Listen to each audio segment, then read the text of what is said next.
It is day 0 here at IFA and the excitements are coming thick and fast. Nicole Lee, what have you found today that you particularly enjoyed?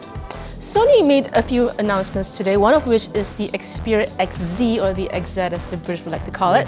And it is their latest flagship phone. So it's a nice 5.2-inch 1080p display, Snapdragon 820 processor. It's the latest and greatest phone.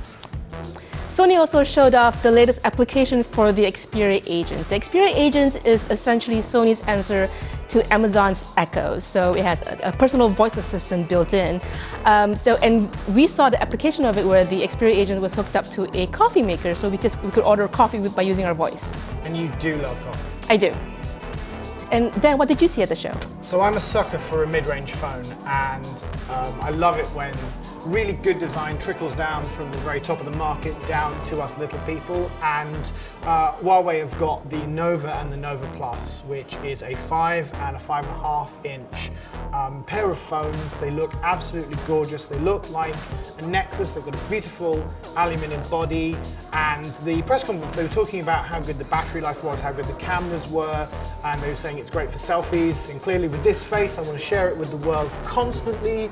It's the 5.5 inch Nova Plus has also got like a 3,400 and something milliamp hour battery, which means it will go for 5.5 hours of Pokemon Go in a single stretch. Very important. And you know, I really want to catch them all, so that's a big selling point for me.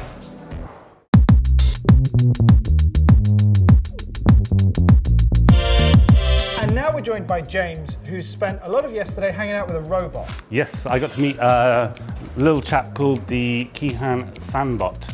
I guess if you were to imagine a robot sort of designed in the sort of Jetson style, it's almost exactly that. Something like the sort of the dad from Gremlins might invent. Okay.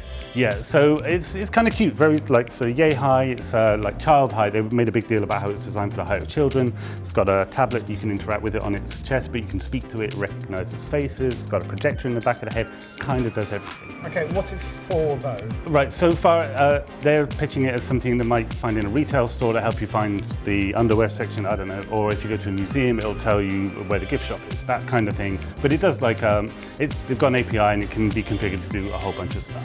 But it doesn't really mean literal robot dance. They had like a nice demo, and that was probably the coolest thing. Fair enough. Would you buy one? I would love to buy one. I don't know how long it will last. It might the novelty might fade after a couple of days, but I would definitely buy one.